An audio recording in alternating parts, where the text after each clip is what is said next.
Hello and welcome to Crucible of Words for more dedicated legacy action. Today, at the request of a donor, I am playing NECRODEPTHS. This is a Necrodominance combo deck that also has the Dark Depths package in to win the game with. Now, the Dark Depths package is something you're very familiar with if you watch my channel. So this is a land. If we copy it with Thespian stage, we get a 2020 indestructible flyer. If you remove all the counters with Hexmage, we get a 2020 indestructible flyer. So we have that element of things going in with some crop rotations to supplement it, and then fast mana, which you would normally see in these sorts of decks anyway, in like the Depthsy style. But then the rest of the deck is a Necrodominance combo deck. So the idea is we draw some cards up with this and try and go off. Now the way we're trying to go off is a little bit unconventional. We are using this card called Emergence Zone. So this is a land where we can pay one and sack it to cast spells this turn as though they had flash. So we can draw like 19 cards with our Necrodominance or whatever, and if we've got the mana left over, we can crack this Emergence Zone and then just play out all of our zeros or whatever, generate a load of Storm, and then cast Beseech the Mirror for Tendrils of Agony. Also, sometimes we might just get into weird situations where we can just go cast a bunch of our fast mana without the Necrodominance into Beseech the Mirror, Gaea's Will, get all those things back, and then do a Storm kill that way. So we're kind of doing a little bit of all sorts here. And to keep that theme going, we also have ourselves 4 copies of Urza's Saga, which is a land that does pitch to Beseech the Mirror, but can also find us Brainstone, Vexing Bauble, or some more fast mana here, as well as pumping out some creatures, so we can maybe try and fight people with some constructs on occasion, especially if our opponent is indexing heavily to beat Necrodominance. They might not be able to deal with some constructs. So there's a lot going on in this deck, and I think the only way to really wrap my head around how it all comes together is to play it. Like, this deck has Duress instead of Thoughtseize because it wants to save life for Necrodominance, which is kind of wild. I'm not sure if that's correct, but I think we just have to play this list as it lies and see how it feels, and then we can make some conclusions afterwards. Sideboard-wise, we've got 4 Barrowgoyfs when we need some actual creatures to beat down with if our combo shenanigans aren't going to work. We've got 4 Veil of Summons to protect us from counter magic, and we've just got a selection of different lands. So Boseiju is a land that also ends up blowing some stuff up if we need that. So this is something you might see in the Epic Storm decks when they need to blow up some problem permanents, so we can do the same thing here. Cavern of Souls, if we need to make our Barrowgoyf uncounterable, I guess. That's a bit of a weird one to me. We've got Maze of Ith, we've got Talon gates, we've got Bojuka Bog. These are all because we have the crop rotation so we can find them. But yeah, very weird layout of a deck, and I don't really have any thoughts on it other than let's just jam it and see how it feels. So please remember to like and subscribe before we get in. It does help the channel and doesn't cost you anything. And if you do want your support to cost you something, you can become a YouTube member for £1 a month and see my videos early. And I've also got some Patreon stuff as well, which is linked in the description. Alright, plugs over and done with. Let's get NECRODEPTHSing. We're on the play, which is a good start. What does our hand do here? This Gaea's Will is particularly awkward for us. So what could we do with a hand like this? We could Urborg, Dark Ritual. That takes up to 5 mana. We could dress our opponent, and we could Beseech the Mirror, getting rid of this Lotus Petal. But the Gaea's Will being in our hand means that doesn't work. Like, what would we get? Like a Necro, then we have no mana floating. What have we done with our time? Alright, I think we're going to mulligan because of the Gaea's Will here. Let's just have a quick look at the deck list. Is there anything in this deck list that's going to work as like a solo thing with Beseech the Mirror here? Not that I can see. I think it's just going to end up being an awkward one. I think we have to mulligan this because the Gaea's Will is in hand. If this wasn't in hand, this could be a nice kill. Let's mulligan. Well, you know, I played this game before, so let's just do it again. We'll keep this. We get rid of the Gaea's Will. So we have turn 1, Urborg, Duress our opponent. Turn 2, Dark Depths, Hexmage, and go. Obviously, the Dark Depths is a 2-of, and the Hexmage is a 1-of, so a lot of our hands won't look like this. But if you know me and my channel, you will know that the turn 2 Hexmage making 2020 is very much in my blood. Our opponent's just going to think we're doing some normal stuff here. We are not doing normal stuff. Let's go for this Duress. Oh my.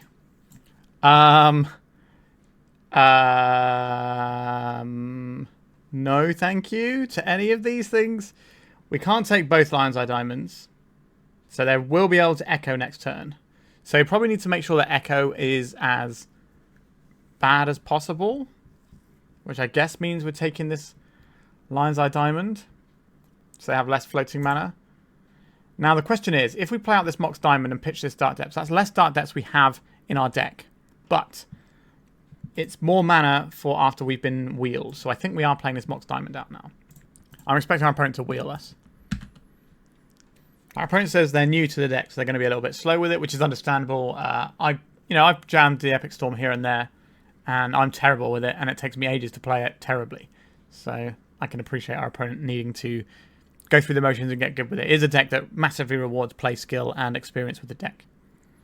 Right, Bloodstone Mire. We getting wheeled here? Are they going to play out the Vexing Bauble? Obviously, they want to play their Lines of Diamond before they do the Vexing Bauble, but they might not want the Vexing Bauble at all. The things we're showing our opponent aren't things they really want to stop with Vexing Bauble for the most part. Like, Urborg does not scream Force of Will.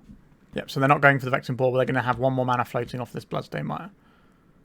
Alright, so they're discarding everything as expected. Let's see what we draw. A Vexing Bauble of our own.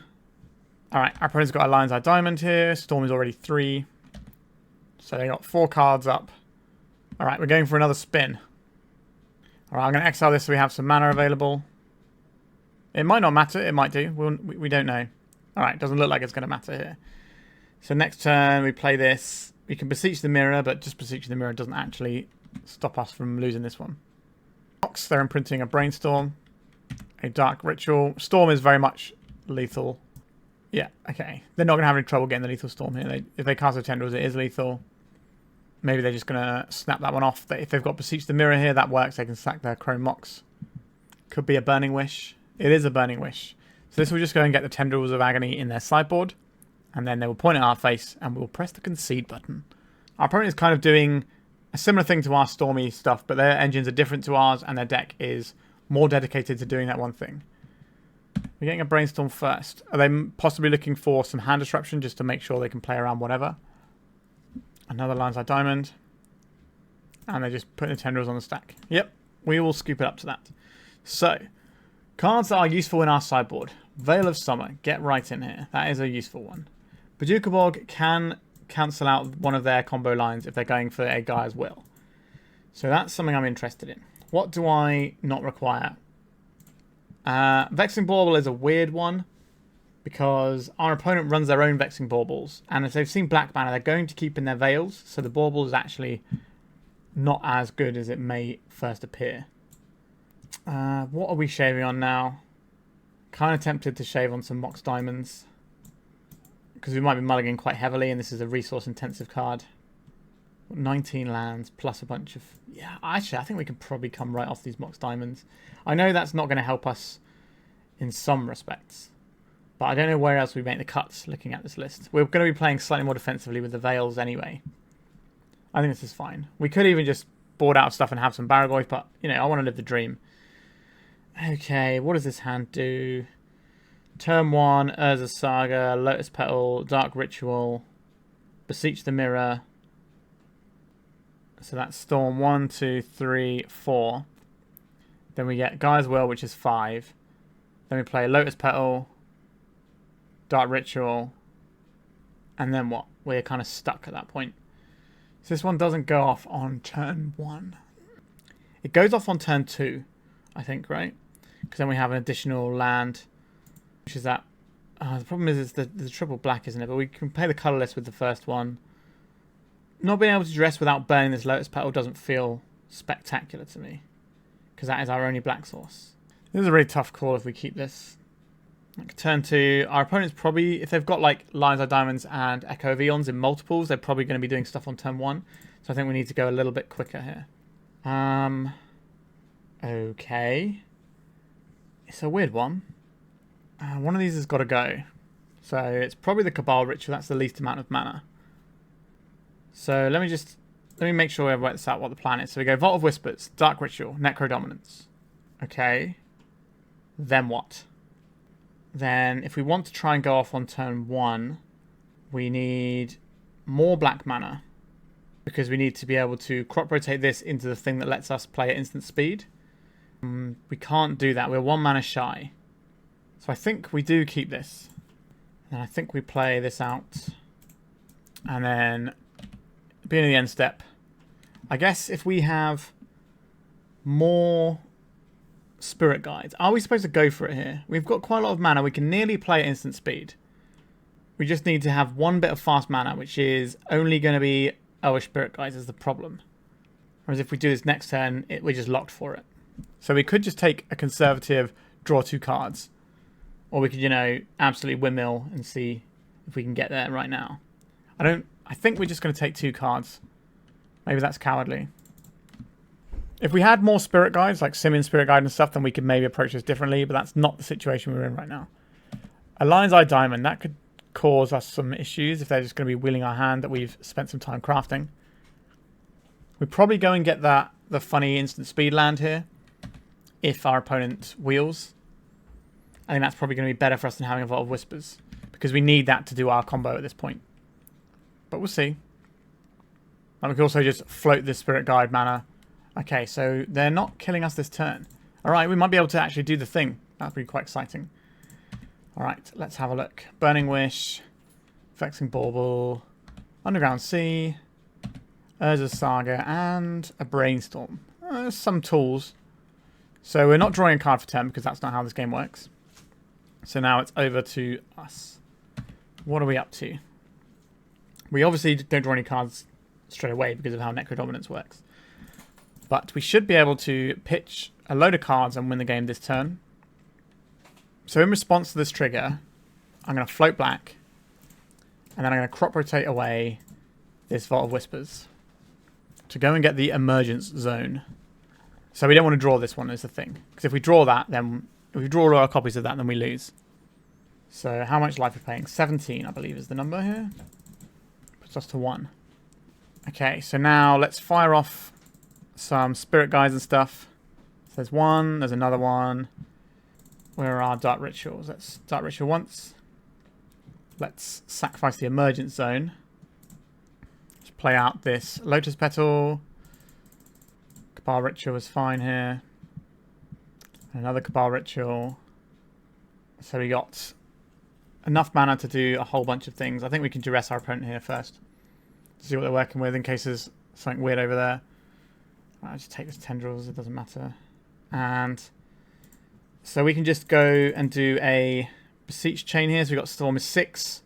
So this will be 7, 8, 9, and the last one hits. If I can do my maths here. So we cast with Bargain.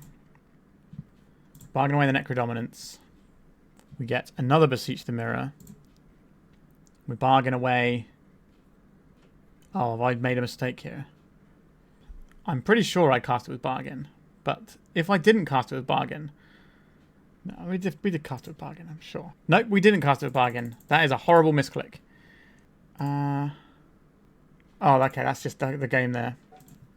So now what is our plan for this game? We've got 1, 2 mana, 3 mana here. We can't play out spells. I guess we have to play this out and try and brainstorm here. Brainstone. Okay. Ugh, that is despicable. What's our opponent's hand?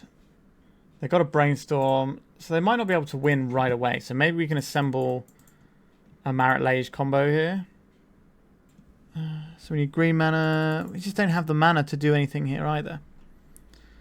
Yeah, we misclicked and didn't click Bargain. Oh well. That is awkward. We had that game rolled up though, so the deck can do its thing. Operational error there. Let's go to round 2. So this hand for round 2, we can make a turn 1 Necrodominance. What does that actually do for us? Not a lot.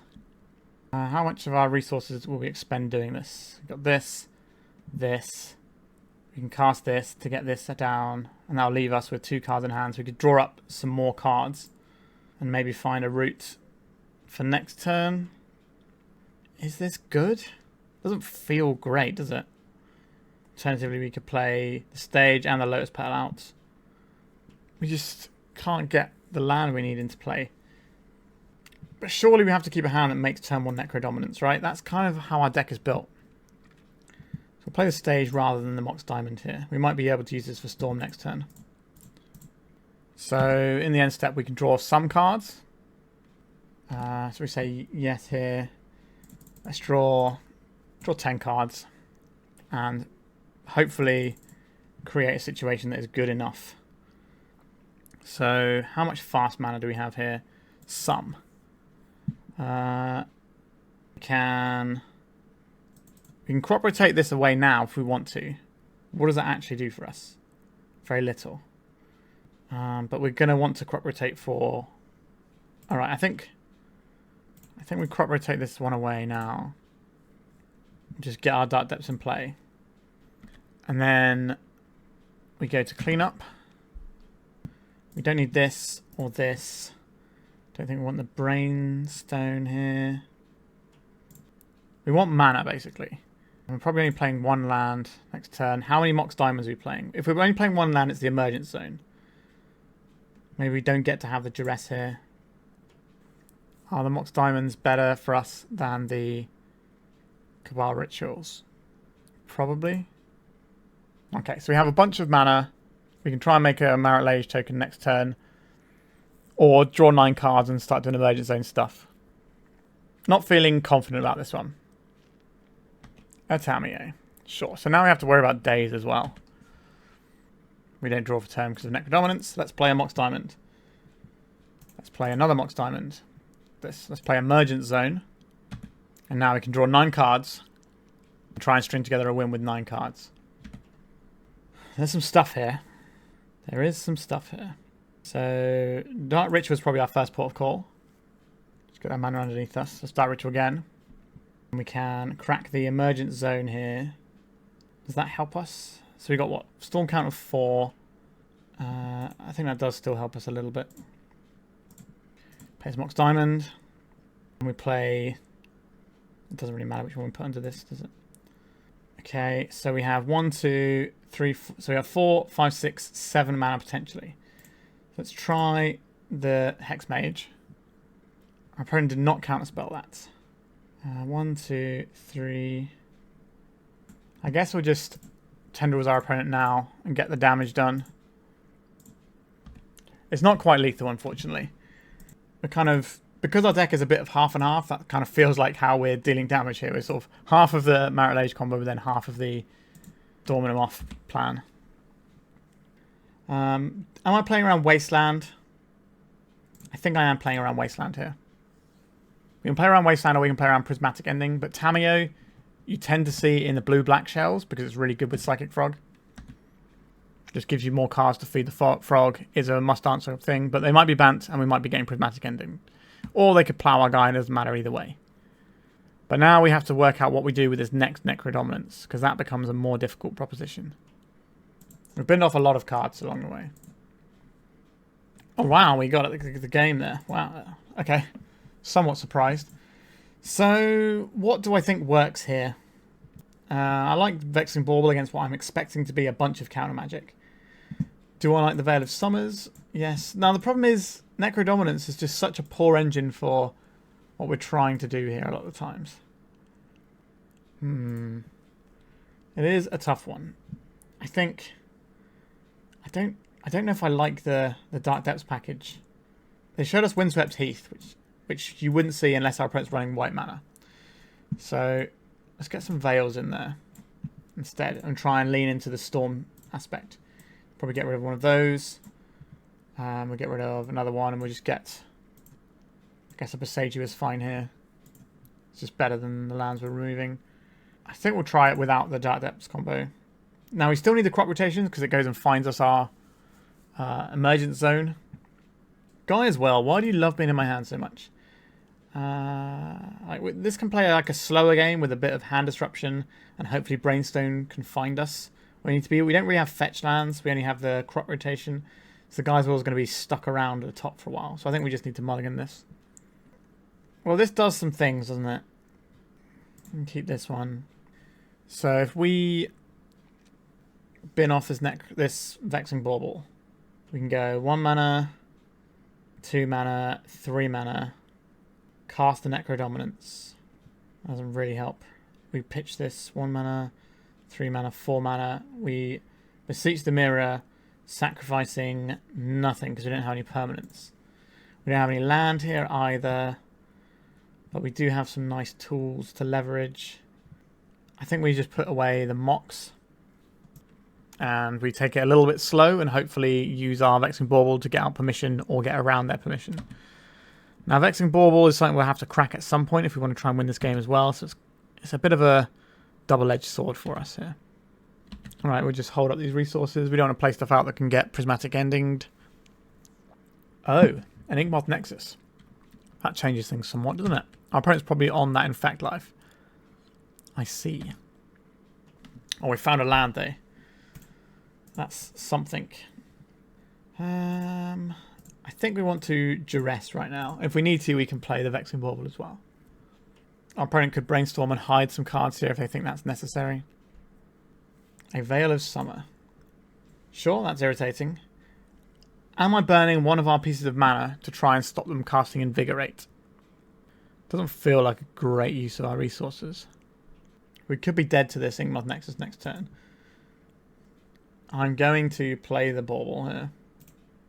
Now we're in with the Bauble, so our opponent can't do Invigorates anymore. Unless they have a Veil of Summer of their own, then they can just go cast that and then cast all the free spells they want.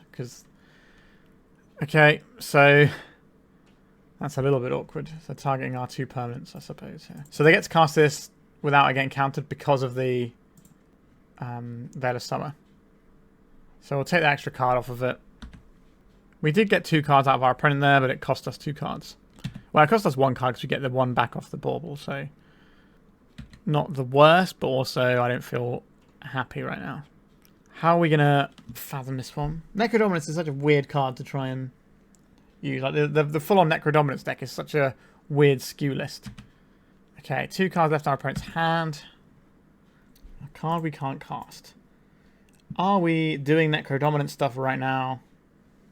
I kind of want another land first. I think we've got time. If we Duress our opponent, we might be able to take away an Invigorate or a Berserk or something scary. Oh, a Daze. Okay. They like their hand. They milled away a Blighted Agent. I guess they only need 1 Infect threat, right? Because we're very unlikely to interact with them with removal. So they're just going to play on that line. So the Nexus is coming in. Do they have double Invigorate for the win here? Or do we get a turn? Because this goes to 2 and Invigorate is +4. There's 1. Just the 1 hit. Okay. 1 card left in our opponent's hand. So you're saying this is our go turn. We need to draw a land ideally. We did not draw a land. I guess we cast a Dark Ritual here. And a Necrodominance. We've got a lot of life to work with. We do have to bear in mind that they have a 1/1. Or a 1 power guy. So I'm going to draw 21 cards here. So that leaves us on 2 lives so they can't just hit us with the Noble Hierarch. And hopefully we'll find a Spirit Guide. Okay, so there's a Spirit Guide. There's another Spirit Guide. The second Spirit Guide is decidedly helpful here. So we need to crop rotate this land away. Get the Emergence Zone. And then if we crack this, we can play out our petals and start doing the stuff there. And that is probably fine. It's got Lotus Petal there. And I saw another one here. And we can Dark Ritual. I should be able to string this one together now. Cabal Ritual. Go up to Storm 7. Cabal Ritual. Go up to Storm 8. Oh no! Are you kidding me? I was trying to move our hand away and it clicked on the Necrodominance. Are you kidding me? That is a disaster. So we have 3 mana now and I have to try and work out a way to win the game with 3 mana. Oh my god, it's just misclicked City today. Look, we just had the win. We just had the win. Absolutely rolled up here. Can't crop rotation for anything. Veil of Summer doesn't work. Oh, what an absolute shambles. I don't know what we're supposed to do now. I guess we cast a Duress. DECKLIST now. So we're not dead on the next turn. But, so can we arrange a way to win the game next turn? If this guy's will was somewhere else, maybe? Ugh. Okay, I guess we have to go to clean up. I suppose we need to keep that Emergence Zone. We don't need these crop rotations anymore. Probably get rid of these veils. Am I supposed to keep hold of Okay, we don't need 2 lands, actually. There you go. I was going to say, are we supposed... We keep hold of the Gaia's Will in case we can Brainstorm online it back. Brainstone, sorry. Brainstone it so it's back online and we can just Beseech for it. And we've got some stuff in the graveyard. If our first Beseech gets rid of the Necrodominance, then other stuff will start going to the graveyard. Maybe we can work it out. Our opponent can attack us with an infect creature or a non-infect creature the same amount of times and win the game here. That's quite exciting.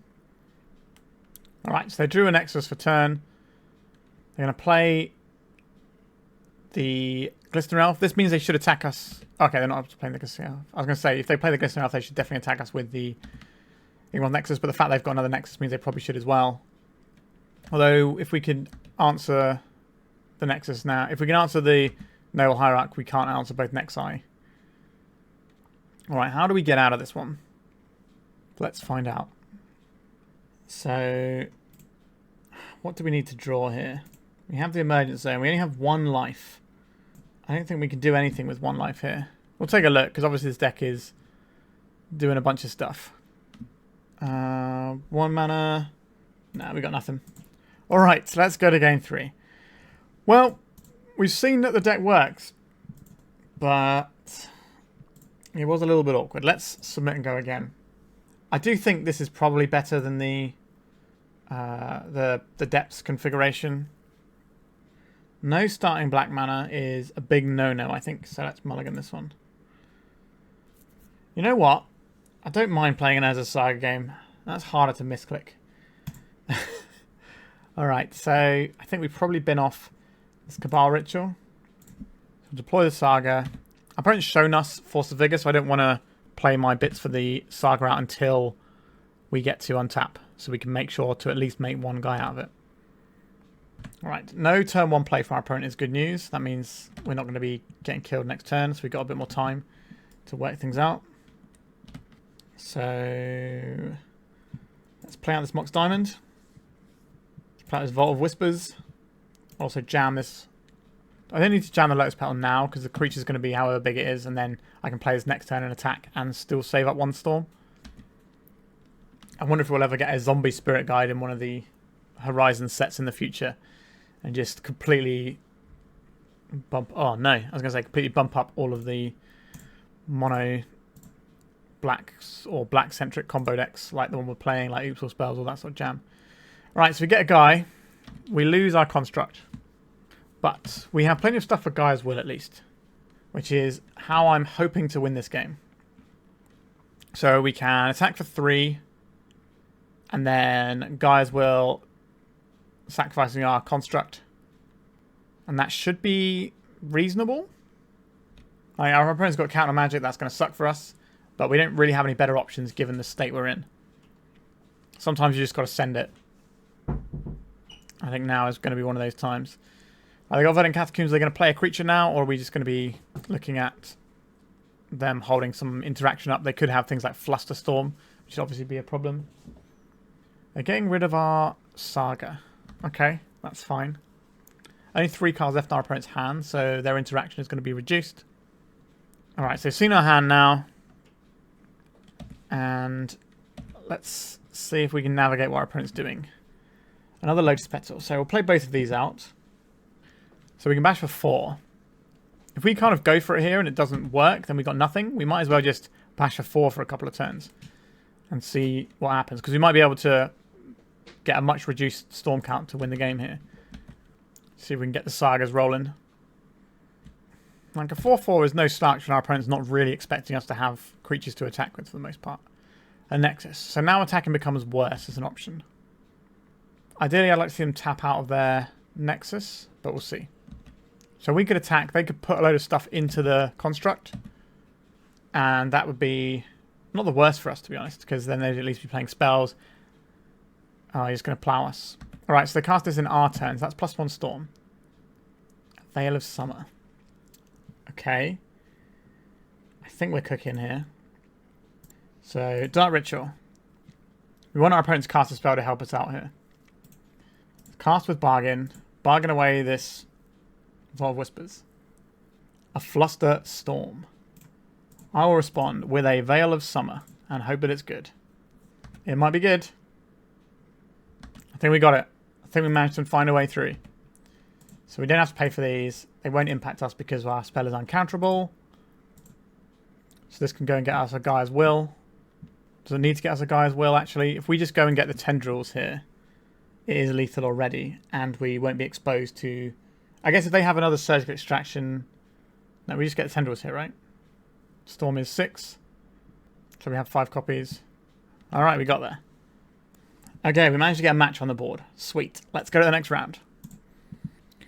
Okay, this hand looks quite exciting, but now we've got to puzzle through it and work out what we're doing. So we go Vault of Whispers, Dark Ritual, Cabal Ritual, Beseech the Mirror. So that's 1 spell, 2 spell, 3 spell.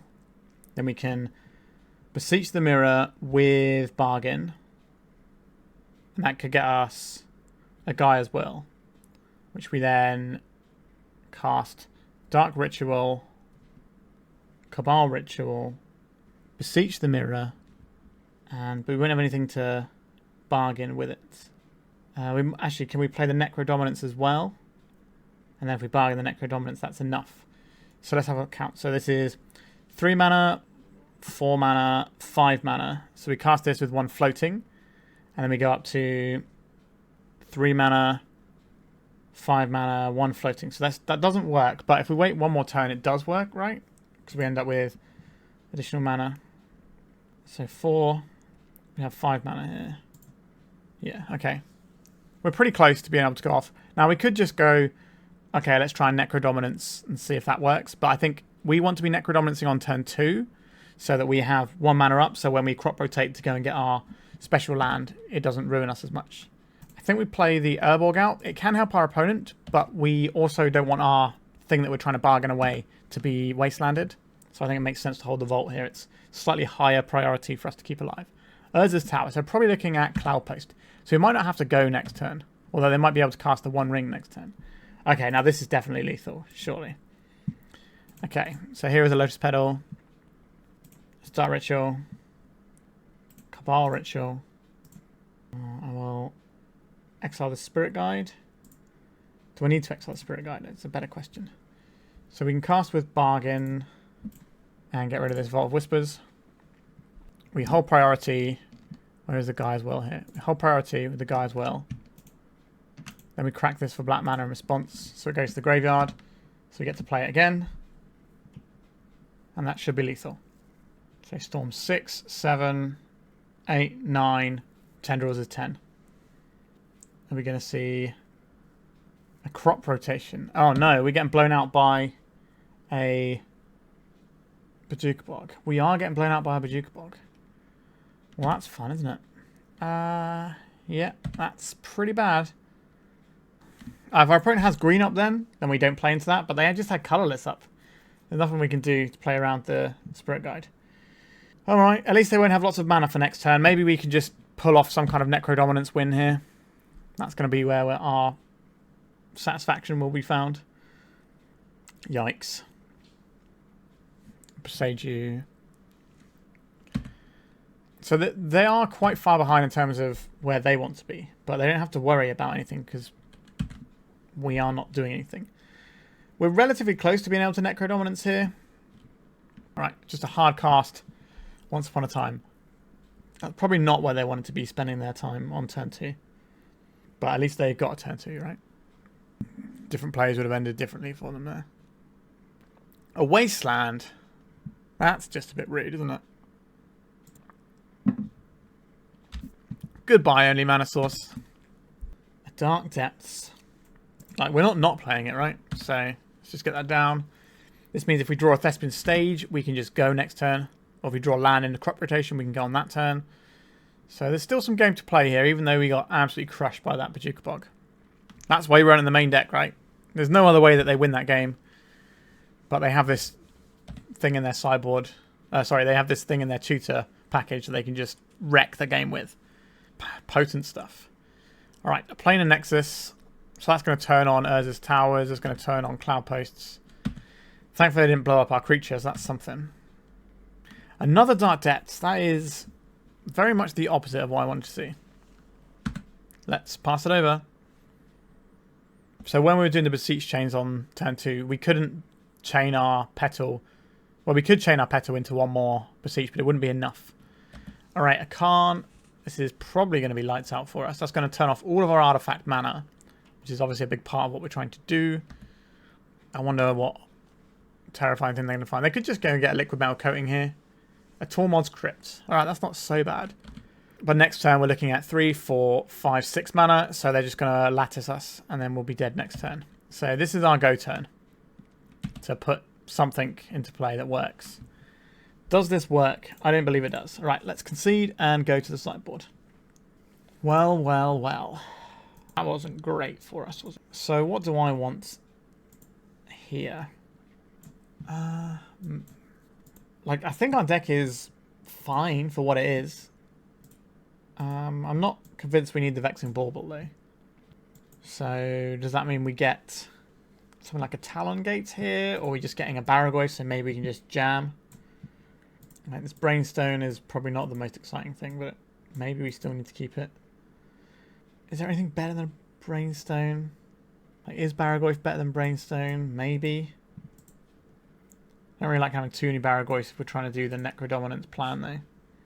I just don't think this Vexing Bauble is where I want to be. So it's either that or... I don't know, maybe Brainstone is fine here. We can put the Gaia's Will back on top, and that might be a thing we need. Obviously, we just get blown out by Elvish Spirit Guide, Crop Rotation again. We're working hard with this deck. And a few misclicks hasn't helped either.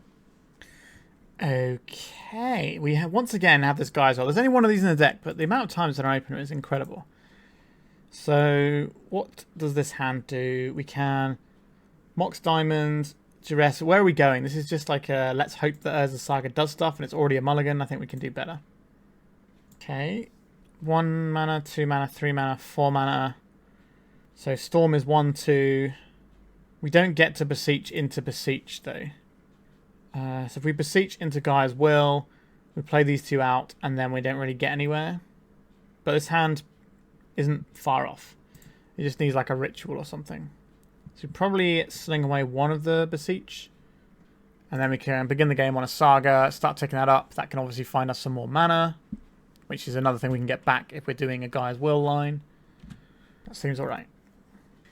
And maybe we make some constructs. It will cost us probably a Spirit Guide rather than a Lotus Petal. Lotus Petal is obviously worse underneath Karn.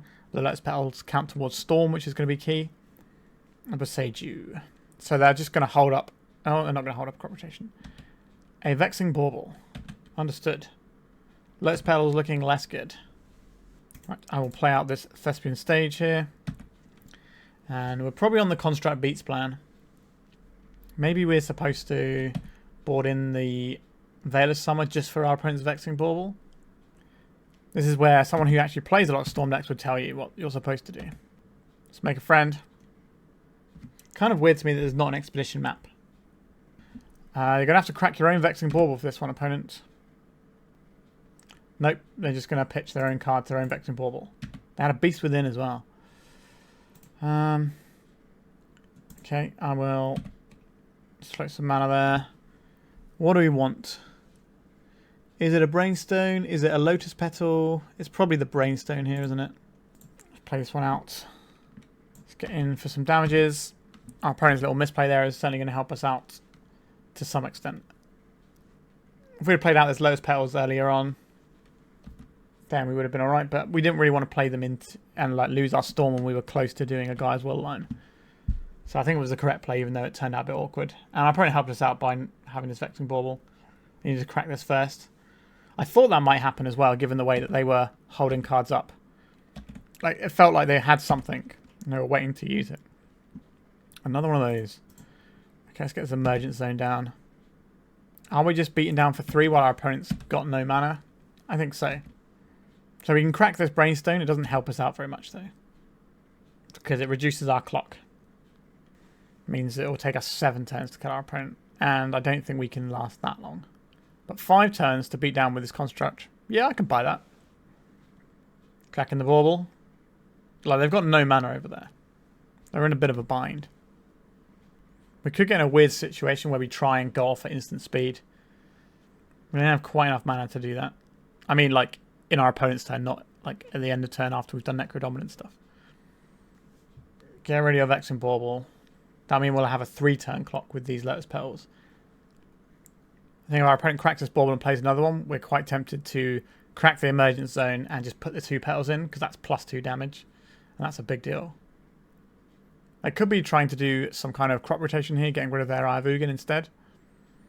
Try and get a land that actually produces mana for the spells they want to be casting. But the Ivugin obviously produces 2 for the Mica Spawn, which is probably the spell they most want to cast right now, because that will jump them right back up to where they should be land-wise. Right, so they are cracking the Vexing Bauble now. They certainly thought about it for a while. Right, I think we're going to turn our Thespian stage. I think it's into a copy of Emergence Zone. Maybe it should have been a Vault of Whispers. Okay, we got some stuff going on over here. A Lotus Petal. Another Lotus Petal. And another Lotus Petal. So this is 6. We can make it 7, but I don't think we need to do that. Do I want to cast a Beseech the Mirror in the second main phase? So 2, 4, 6, 8. So if we just cast one of these, that's fine, isn't it? So we need to go black, black, black, and 1. And we need to sacrifice an artifact. I think it's probably the Brainstone here. We don't care about Bojuka Bog here. We can just put the Tendrils on the stack. Fire at our opponent here. And have Lethal Storm. Haven't seen a lot of Cloud Post decks running Veil of Summer. And they didn't have it. Cool. Okay, so the Storm side of things felt pretty good. I think we just... Maybe we want these Veils. Maybe the Veil is better than the Barrowgoyf here. Just having one that we know we can reach for sometimes. Maybe I like that more than a Brainstone as well. Maybe I will trim 1 Mox Diamond to get a 3rd one in there, and that will do. Because these are only good versus Veil of Summer. Oh, sorry, not Veil of Summer. Vexing Bauble, sorry. Too many card names in my brain. What do we do here? We only have 1 crop rotation, so we can't do some like weird line here. Okay, I think we mulligan this one. It's got some good stuff in it, but...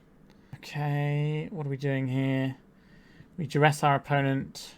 We find some more lands. We can try and assemble the combo. We have a lot of mana in our deck. I think I keep this in bid off a Necro. It's a slightly weirder one. But I don't think going to 5 cards is necessarily where I want to be.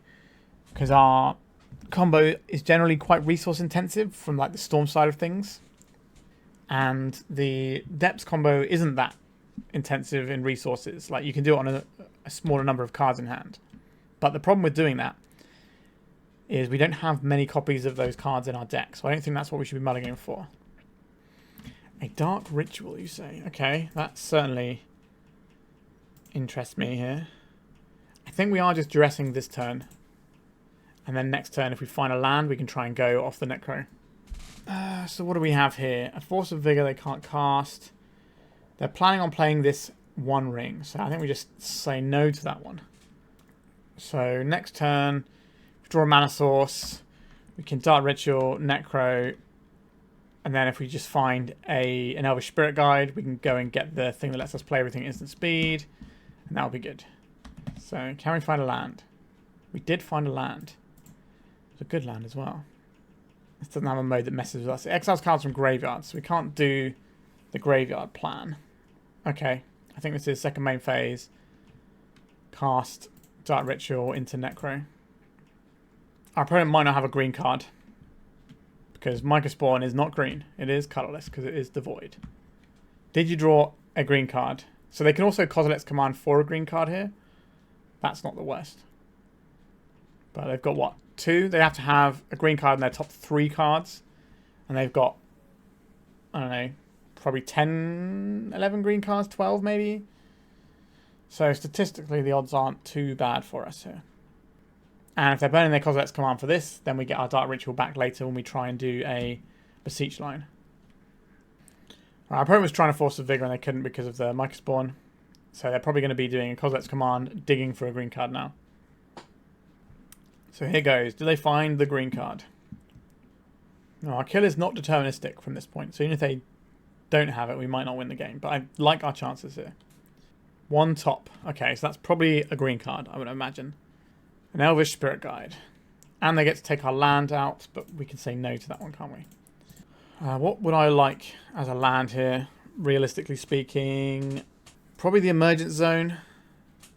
Put together another Necro, but then we kind of need a black source to cast our Necro if we find one. So maybe we just go and get the Thespian stage, because that taps for mana, and if we find the Dark Depths, then we're pretty close to going. Or if we just find some more land, then we can try and go using our crop rotation. It gives us a decent selection of lines. Now, the issue we have here is this is 6 mana, this is 7 mana, so it's not quite... Oh no, it is enough actually, yeah, because they turn this into green, right? So, yeah, so they're going to blow up one of our lands here. Do we come back from this? Possibly. The power of Gaea's will is strong. But I'm not feeling great. If they've got a wasteland here and send us right back to the Stone Age, I might just scoop it up. Okay. Yeah, I think we can call it a day there. Alright, 3 rounds in. Let's see if we can get a win in the 4th round. We're not going to have the reverse trophy at least. We did get 1 match win. Okay. No black mana. Not where I want to be. No route to either of our combos. I think this is just going to be a mulligan here. Turn 1 Necro or turn 1 Duress, turn 2 Necro. I think we're keeping this one. A little bit more fast mana wouldn't hurt here. Tamiyo. Okay, so we definitely want to be Duressing before we do anything else. Exciting, isn't it? Let's Duress though. Nothing. No hits whatsoever. Brazen Borrow is definitely an annoying one. Brazen Borrow can bounce, I think. I think what's going to happen here is we're going to get attacked by the Tamiyo, then they're going to play Psychic Frog. And then we're going to try and go off and hope they didn't draw a Force of Will or a Daze or something. There's the Underground Sea. Here comes a Frog. So we have our window. It's this turn and this turn only. Mana Source would be good. Not a Mana Source. So we need to get quite lucky here. I don't think it gets better for us from this point onwards. Let's cast Lotus Petal. Cast a Mox Diamond. Cast a Necro. Okay, so let's draw 19 cards and see if we get there. So we need some Spirit Guides. So we exile one of these. Exile another one. That's 2 Spirit Guides. That allows us to cast a Crop Rotation. Actually, do we have both Emergence Zones in hand? Let's check that first. We do not. Okay. This gets us... What? Oh, we do have both in hand. That is another burden for us to bear here. How are we supposed to win with both Emergence Zones? There's the Brainstone. We can't put that into play. Oh, dear. I think our deck might be terrible, you know. So... Alright. Yeah, we're not winning this one. Alright. The fail case of our deck seems alarmingly high. Veil of Summers, get in, please.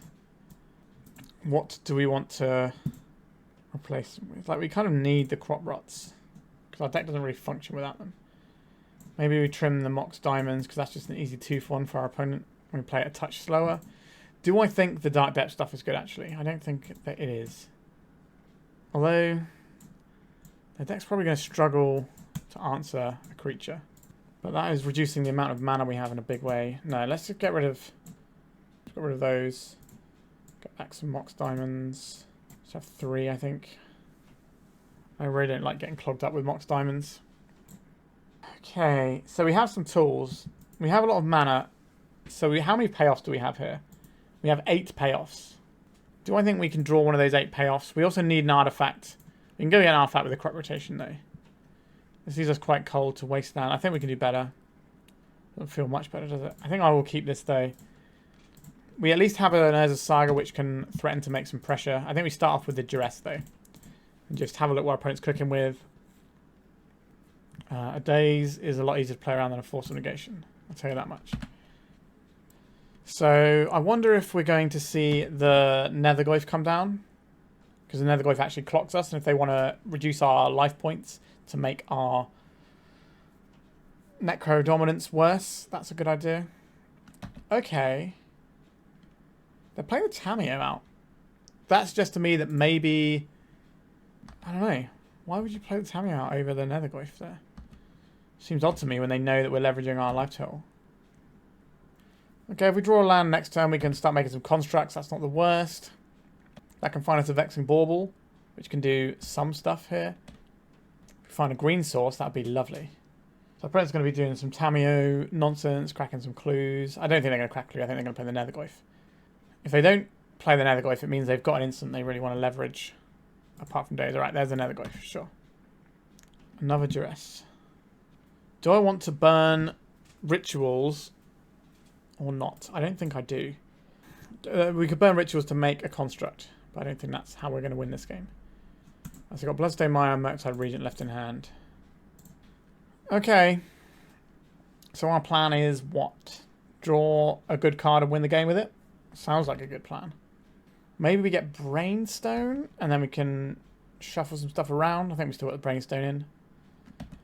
Yep, so now they're going to enter the phase of just cracking clues, getting card advantage that way. Stage of the game. So the reason they played the Tamiyo is because they wanted to... Oh, no. That's terrible news. I was going to say, the reason they played the Tamiyo first is because they wanted to... They thought the game would last long enough that they could leverage the card advantage from the Tamiyo. And they felt the blue cards were more important. Okay, our opponent's got 3 cards. Okay, so this is Storm 1, Storm 2, Storm 3, Storm 4. Get the guy as well, Storm 5, 6, 7, 8, 9. Okay, this is lethal if our opponent has nothing. I think we go for it now. We know 2 of our opponent's cards. Oh, don't play me like this, opponent. Dark Ritual, Cabal Ritual. Not with Threshold, sadly. That's a bargain. That Gaia's Will line going. Vault of Whispers. We will Dark Ritual here. And Dark Ritual. And Duress our opponent. Then we will Dark Cabal Ritual. And we will Duress again. Then we'll cast with Bargain. Go and get big Tendrils. And boom. That's the one. Alright. We got a game win. I like how we sideboarded, to be honest. I think we are better off on the Storm plan than the Depths plan against our opponent here. Like, they've got Tamiyos to block. They've got Psychic Frog to block. They've got Borrower, which they're going to keep in because it can bounce the Necrodominance and buy them a turn.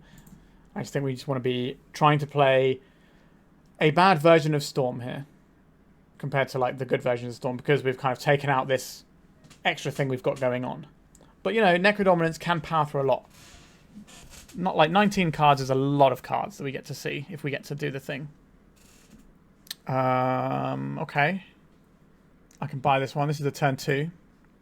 I think we lead off on the Emergence Zone rather than the Vault of Whispers here. Because we don't want to be wastelanded off our only black source, but we can still make a game of it if they wasteland our Emergence Zone. Now, we do have to get through whatever shields our opponent is going to deploy here.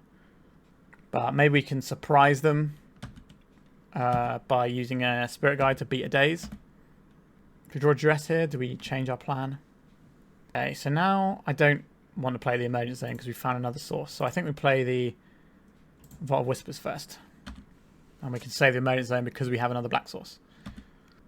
There's the Wasteland. Thoughtseize is obviously terrible news for us. They're going to take the Necrodominance. So depending on what we draw, we're probably just playing out the Saga and trying to get Saga beats going. Okay, let's get the Saga beats going. This is a spot where maybe having the Dark Depths in might be okay, but I'm still not convinced that's where I want to be. There's going to be Wastelands flying around, bounce spells, creatures that can block us, and buy them the turn they need. It's just not really what I want. Down through Voidwalker. Yeah, that's pretty good. That stops us doing any Gaia's Will lines. A Necrodominance, you say? See, now I kind of wish that we were doing the other thing a little bit. So we could Necrodominance here and try and crop rotation to get things going.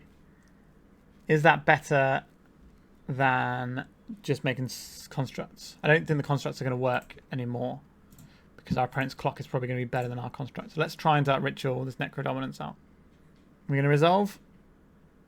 I suspect not. Alright, there we go. So next time we can still make one construct if we want to. And we got 2 cards out of our opponent's hand. Science of Memory is a pretty strong one as well, so they didn't have any, just, you know, like chaff cantrips or whatever. They gave up a proper card, so that suggests to me that our opponent doesn't have any more answers available. Because why would you give up one of your things that actually handles storm triggers? It has to be your only blue card. Another wasteland. Okay. Let's crop rotate this away. Let's go as a Saga. It's not ideal, but nothing seems to be right now. We can Thespian stage copy the Saga though, and try and make the Saga train. So I think we make a Saga. In our upkeep, we turn the Thespian stage into another Saga. And that's probably going to be our plan here. See if we can just stack enough constructs that our opponent can't beat them. What are they going from our exile here?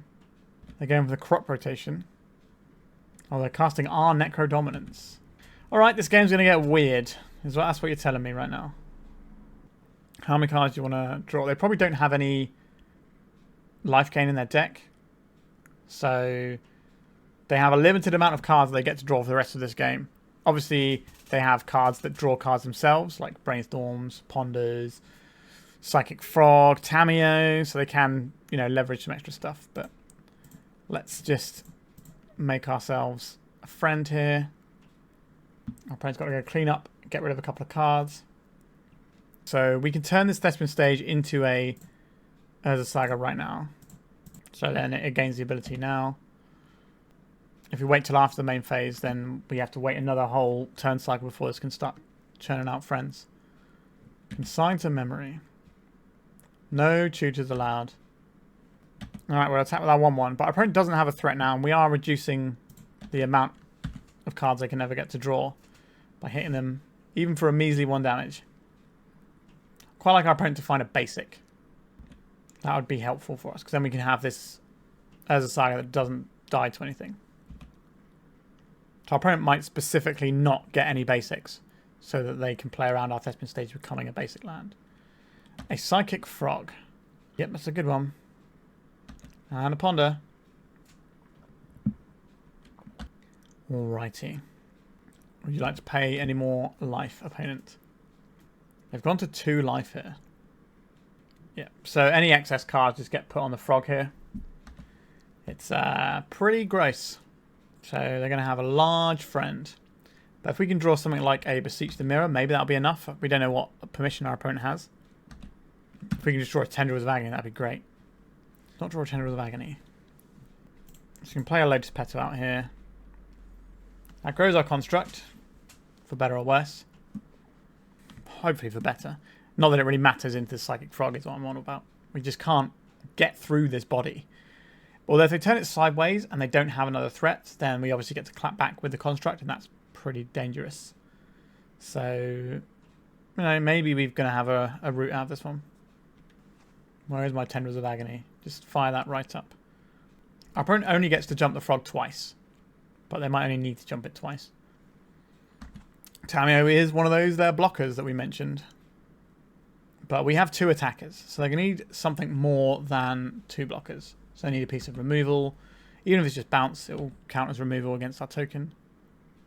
Would you like to connect with a Psychic Frog? No. Oh, they're scared. Pay any life their opponent? I don't think they are. Oh, they paid 1 life. Let's make a construct. So we could just make a construct here and then attack with 3 creatures next turn. Or we could slow the game down. I don't really want to slow the game down, do I? Do I get Brainstone here? Do I get a Vexing Bauble? I like the Bauble. Stops some amount of shenanigans. So we've got some 5/5s, but our opponent has 2 blockers. I don't want to trade one of my constructs for a Tamiyo, which is what that trade will likely be, when our opponent isn't drawing cards. What did they do last time? They cast a Tamiyo and did nothing else.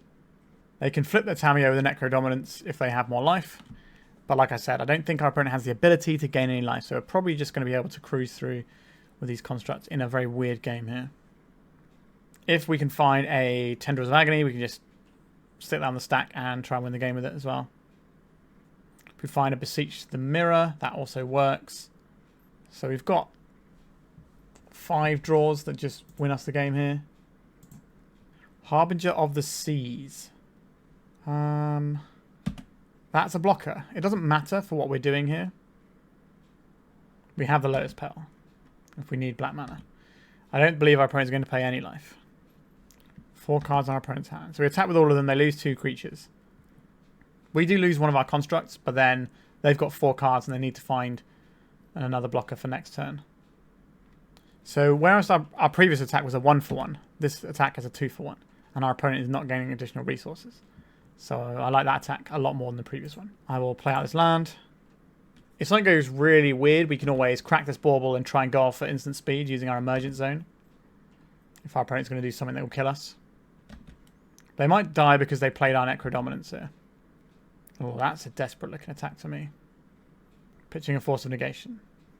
Weird, you can hardcast that one. So trying to make themselves have a 2-turn clock. But they got no cards in hand. What is the card that they're going to draw that helps here? Do they have Dress Down in their deck? A Brainstorm. Okay, that's more looks. But you got 2 lethal threats coming in at your opponent. Tamiyo, that's 1. But then you're still dead to the other guy. Alright, we managed to get another match on the board. Just off of the back of Urza's Saga, really. I wonder if the next cards were going to help us do a Storm Kill. They weren't. Okay, so we were very much all in on these. But it worked in the end. And that's 4 rounds in the book. And somehow we've managed to come away with a 2-2 so far. And one of the rounds we did punt due to a misclick as well. Although we did still lose the first game, so we might have ended up losing that whole round anyway. So let's go to the final round and see if we can get a positive record. Hello Gaea as well in our hand yet again. Let's mulligan this one. Well, we have the Gaia's Will in our hand, but we can get rid of it. So I will do that. And surely this Necrodominance is going to be good enough. We get to pave the way with a Duress and then get blown out horribly by a Wasteland. That's certainly a possible thing that we can enjoy. Alright. Playing a Nexus. So opponent might be on that Cloud Post life. Start off with a Duress. So we kind of need one other mana source. Like one other land before we try and go off with this, ideally. Oh wow, our opponent is not on that Cloud Post life. Transmute Artifact. Transmute Artifact. So next time they play this, they have 4 mana. So if we take the Grim Monolith, then they're not doing anything. I think we have to take the Coveted Jewel here. Alright. Because the Coveted Jewel they just play on turn 3 and then they can just chain that, just transmute it into more Coveted Jewels. And it's probably lights out. So they're going to play the Grim Monolith this turn. They don't have the second blue to cast this Transmute Artifact yet. And if they want to turn this into a better artifact, they have to tap more mana for it. Which they can probably do next turn. This is what? 3 mana, 6, 7, 8. But then they need to take away 2 of that. 6 mana. Till for this, for the blue. That's 4, yeah. So next turn they can get a Coveted Jewel and start going. So we need to have a good one here. Dark Depths probably isn't the good one we wanted. We don't get to play a land when we're playing instant speed. So we may as well play this Dark Depths. I don't believe duressing our opponent is good enough here when they have 2 transmute artifacts. I think we're just going to go try and do our combo. Actually, we have the black mana from the Dark Depths, don't we? Because of the Urborg. We're totally fine. Totally fine. What's the worst that could happen? Let's draw a whole bunch of cards. This is where we draw both the Emergence Zones again. How many Emergence Zones? And do we have any crop rotations? No crop rotation. Really? 1 Emergence Zone. No crop rotations. Yeah, we got nothing really. We needed to find one of our 4 crop rotations in the top 20 cards of our library. We've got through nearly half our library with that one. Now, that is a thing that can happen with this deck, but it sucks for us. Okay, how many lands do we have? We keep the Emergence Zone and get rid of all the other lands, I suppose. Brainstone we don't need. Are Petals better than a Mox Diamond? Yes, they are, considering how many cards we get to keep. So those go away. We've gone beyond the need for Duresses. Okay, there's Necro. The Lotus Petals are better than the Spirit Guides here. We're not drawing another card next turn, is the problem, right? So how are we going to win with this selection of cards? We have to keep the Brainstone. We have to keep the Brainstone to do this. We don't actually need the Zone of Emergence anymore because we're not going to be drawing any more cards, actually. So we can just get rid of those. We just need as much raw mana as we can get our hands on for next turn. How many cards have we got hard? 1, 2, 3, 4, 5, 6, 7. So 2 of these cards have got to go. Having one actual land here probably doesn't hurt. We need the things that give us the most mana. So obviously Dark Ritual is the best thing we have here. So I guess we keep a Bayou here. What a disaster we have found for ourselves here. So the Cabal Rituals are worse than... Actually, no, the Cabal Rituals are worse because we're not going to have Threshold. Okay. So that's the second time that we fizzled after drawing 19 cards with the requisite mana to do our thing. I think that tells you a lot about the deck we're playing. There are some problems with it. And the problems aren't just me misclicking the wrong things. Like, if we've drawn nearly half our deck and don't get to win the game, that seems like a problem to me. 6 mana... Oh, they just drew a Coveted Jewel. Alright, that should be game over then. Because they draw 3 cards, add 3 mana, transmute this into another Coveted Jewel. So they net mana and cards every time they do that. And that seems like a much more powerful engine than Necrodominance Pass. Here's a Transmute Artifact. Here's the other Coveted Jewel. Now, our opponent might still fizzle. It's incredibly unlikely, but it's not impossible. They're playing out the Underground Sea. That's kind of interesting. I thought they might have held out in case they found a land that taps for more mana. Oh, a Paradox Engine. Oh, yeah, that's super... Well, that's not necessarily super game over just yet. So I'm going to play this Manifold Key. So mana is no longer an issue. They just need to find a way of generating more cards. So they still have this Transmute Artifact, right? And this goes and gets them the One Ring. And that's lights out. And the Grim Monolith. I'm pretty sure they still have this Transmute Artifact in hand. Right, there is a Transmute Artifact. We can concede. Okay. Well, we would have won this if we drew a Crop Rotation right then. So what does that mean for us? I think we probably want to have some Veil of Summers in here. And I do still think that our Dark Depths line is not the best for us. Because our opponent's got the One Ring and bounce spells and all sorts of stuff that's going to mess with us.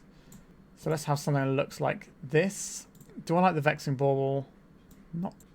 We can kind of play through it though.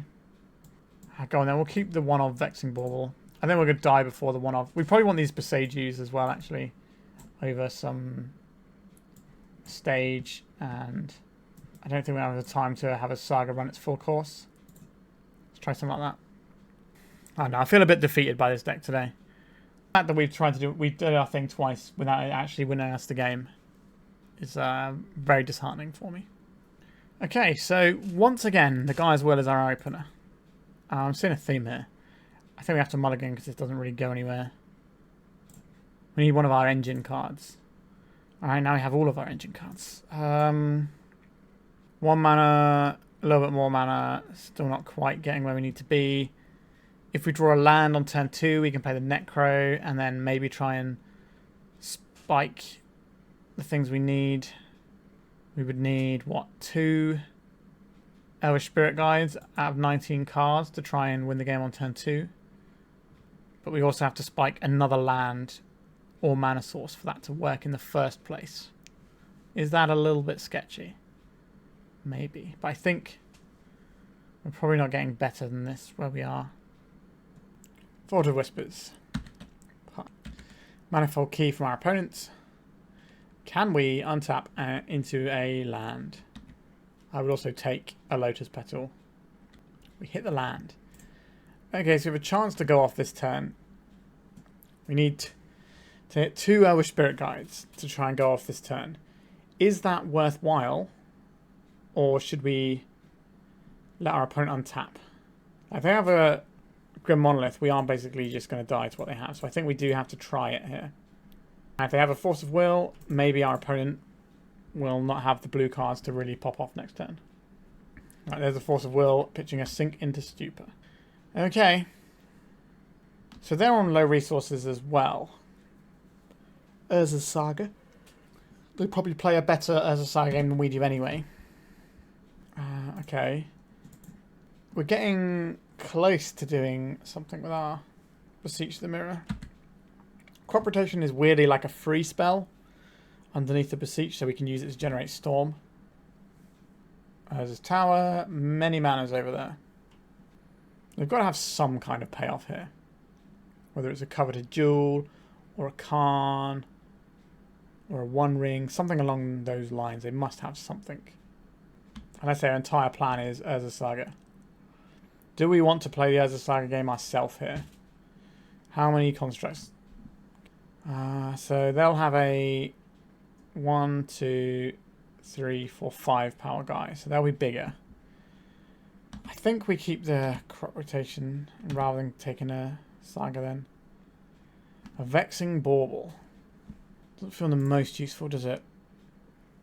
So we're going to take a hit here, and then we're going to crack this Bauble, and then we're going to try and combo on our next turn. And just hope that our opponent's just planning to Urza's Saga us. Because we can take the hit for 5 this turn. It could be a hit for 11 if they have the Lava Spare Boots. But maybe we can do some sort of Beseech the Mirror line. I'm just getting a Lotus Petal. Does that mean they're pulling Lotus Petals out their deck so that they don't draw them in the face of a Vexing Bauble? Are they going now? So they want that an immediate hit of mana right now? Do they just not have any better options? We'll find out. Could be a combination of multiple factors. Alright, they let that floating mana go. So it does feel like they are just all in on this Saga line. So we have to crack the Bauble, try and get the maximum amount of cards in our hand to try and do a Beseech the Mirror Gaia's Will line. Spirit Guide, it's mana. I'll take it. A Dark Ritual, you say? Do we need to go now? And what is the storm we can generate? Let's work it all out first. So, Storm 1, Storm 2, Storm 3, Storm 4, Storm 5, Storm 6, Storm 7, Storm 8. And then we would need to cast 2 more spells. And we could cast 2 1-mana spells potentially. Now, how much mana are we going to have if we do this? So we have 4 mana, 5, 6 mana. And we go down to 2 mana. And then we go up to 3 mana, then 4 mana. The crop rotations are free, so I think we have it, if I can do my maths. So let's start with a Dark Ritual. Then we will crop rotate away our Bayou and get another crop, then get another green source. Doesn't really matter what we get here.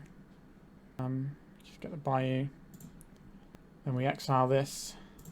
Then we cast with Bargain, getting rid of our Vault of Whispers, because that gives us a land we can play the taps for black mana. So this goes and gets us the Gaia's Will. There it is. So we cast this without paying its mana cost. Then we play out our Vault of Whispers here. That's also a permanent we can use. Alright. So then we get this Cabal Ritual going. We could have done that in a different way, couldn't we, to get more mana out. And we will crop rotation. Get rid of this Bayou. Spell. So then we can cast... If we cast the Vexing Bauble, that doesn't actually do a lot of work for us. But we can just cast this... Let's float some mana first. So we can cast this with Bargain.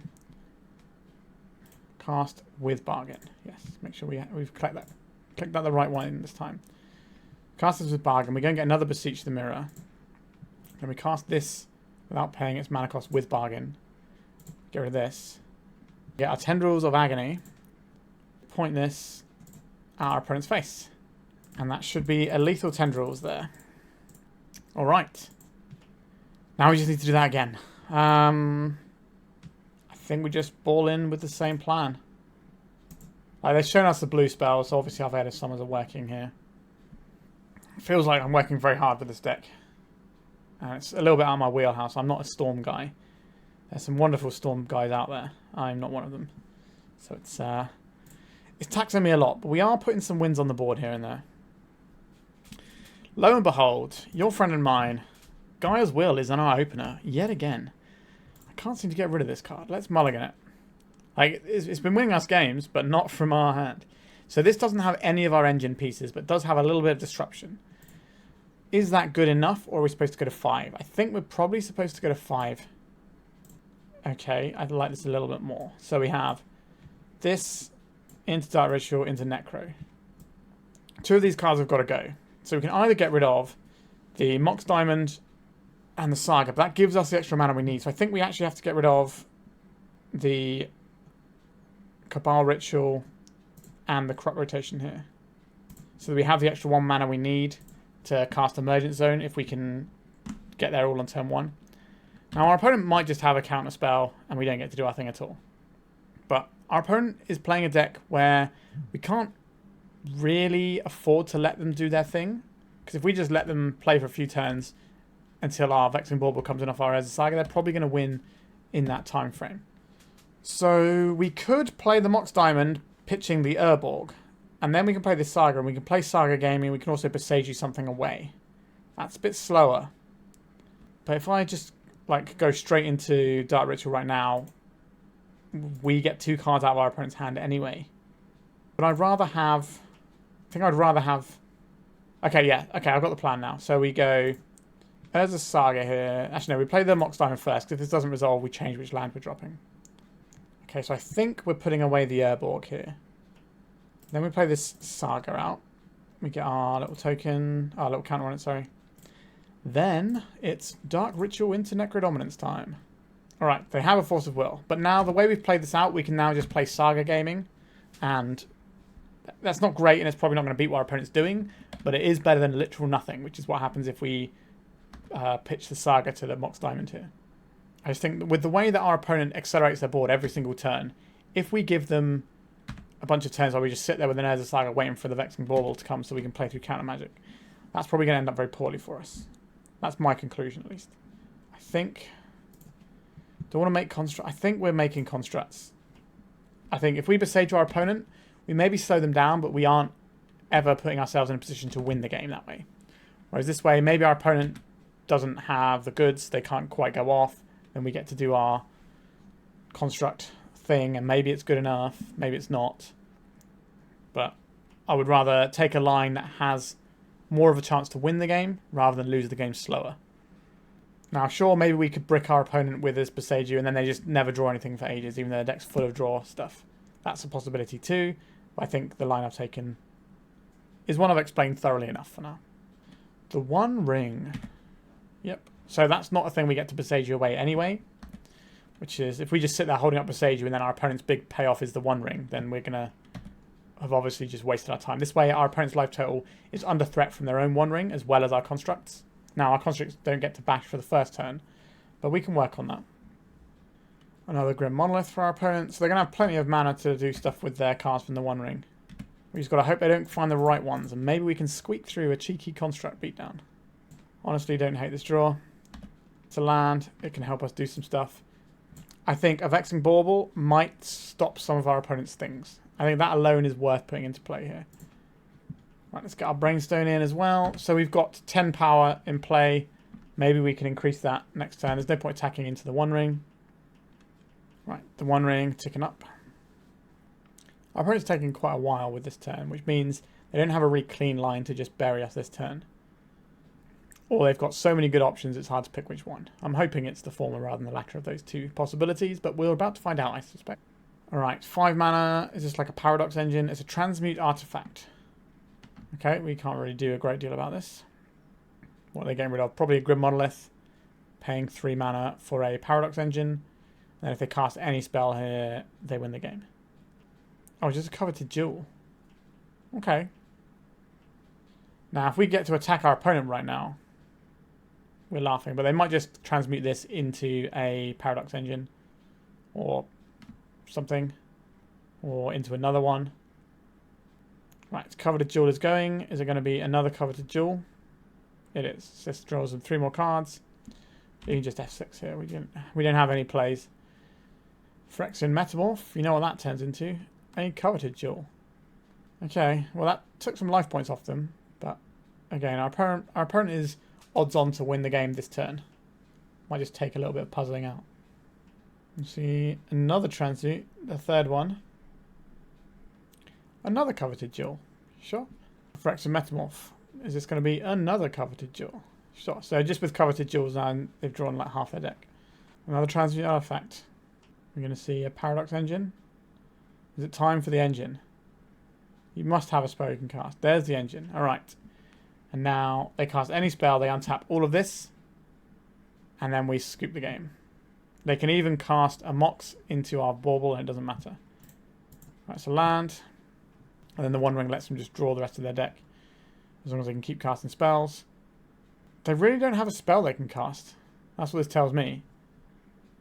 Alright, because they've had to do some weird stuff, I guess we'll let them play it out for a bit longer. Alright, so tapping the One Ring, they're going to play another spell. Grim Monolith, they're going to untap a whole bunch of stuff here. Surely they got 14 cards in hand, they can't fizzle here. Another copy of the One Ring. And they're just getting their protection. Yeah, we're not winning this one. I think we can call it a day. We fought a fight, but was alas not good enough. So, we finished this league with a 2-3. We did lose a round because we misclicked. Well, we didn't necessarily lose a round. We lost a game because we misclicked. We maybe win that game 3. We don't know. So maybe we could have scraped a 3-2 here. I'm not wholly convinced because there are some significant problems with this deck. So let's talk about those problems. Firstly, when we did the Necrodominance, we drew 19 cards with the mana to do our thing afterwards and still lost twice. And we didn't do it every game. So that's quite a big percentage of the games that we played where our combo simply didn't work. We did get a little bit unlucky to draw Gaia's Will in pretty much every opening hand possible. But that's the thing that happens when you have these things, and this is a deck that wants to mulligan anyway, so that's not too much of an issue.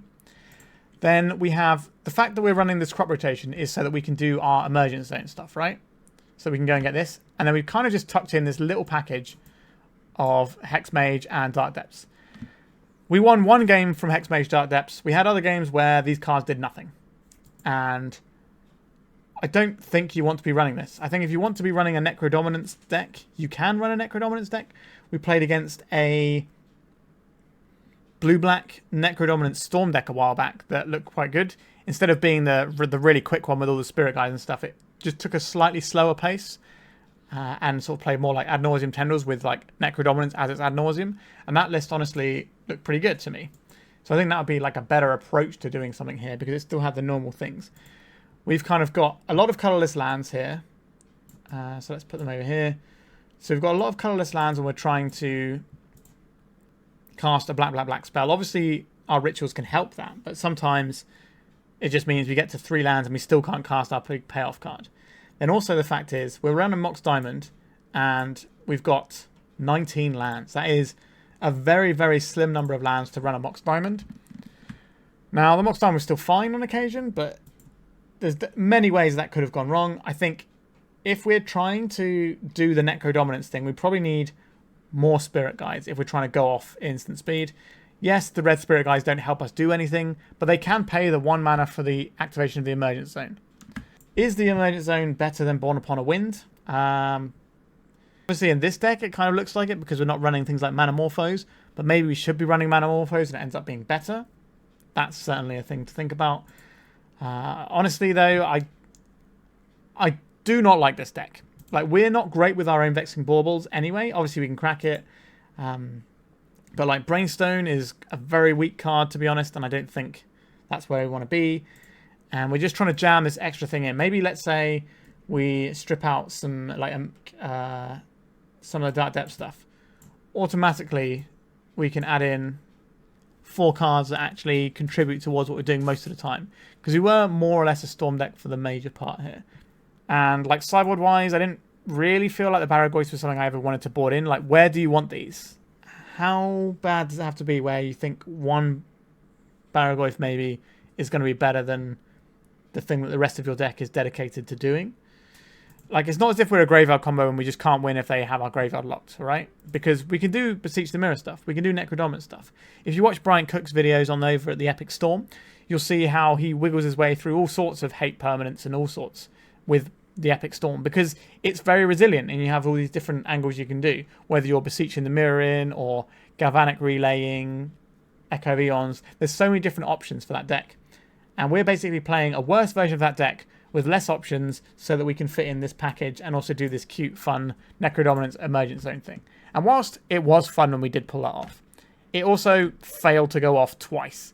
And I just don't think this is a viable deck. I think the strategy, give or take this little package here, is reasonably viable. But I think there's just many better ways of building your Necrodominance decks.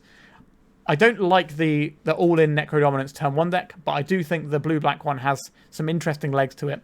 Again, it gets to run Born Upon a Wind and sort of do that whole jam, but it's not just going, okay, we Necrodominance and then we try and win with just this. It still has your regular levers that you can pull in a sort of Ad Nauseam Tendrils style deck. So I think that is much more where I would look if I would want to play Necrodominance. And if you want to play Vampire Hexmage and Dark Depths, I've got many suggestions of decks you can play with these instead. And I have a Patreon where I have a massive guide to specifically Turbo Depths. So if that's your jam, take a look at that. But yeah, this is not the one in my opinion. And the sideboard didn't really feel like it was offering us very much. Like, when are we going to want a Maze of Ith? Like, yeah, we can slow our opponent down a bit, but we're actively using things like crop rotation to lose slower at that point, and I just don't think that's where you want to be. And this Cavern of Souls to like make our uncountable Barrowgoyf, is that really a good enough strategy? Yeah, there's just a lot of pieces in this deck that don't really work. I didn't really know how it would play until I played it. I had some suspicions that it might not work very well, but it's kind of a weird mishmash of stuff. So we gave it a go, and it's a bit of a thumbs down for me on this one, I'm afraid. All right, I hope you enjoyed this one. Please remember to like and subscribe. It does help the channel and doesn't cost you anything. All right, thank you so much for watching, and goodbye. If you'd like to support me in the channel, please check out my Patreon. It has a free guide to budget Turbo Depths, as well as 3 tiers of support. A low-cost one that enters you into my monthly raffle for a free donation deck on the channel, a mid-tier subscription that gives you access to my detailed Turbo Depths guide that is updated every month, as well as regular articles, and lastly, the higher tier gives you all of the above, as well as a monthly donation deck for my channel. If you're interested in supporting the channel this way, please check out the link in the description.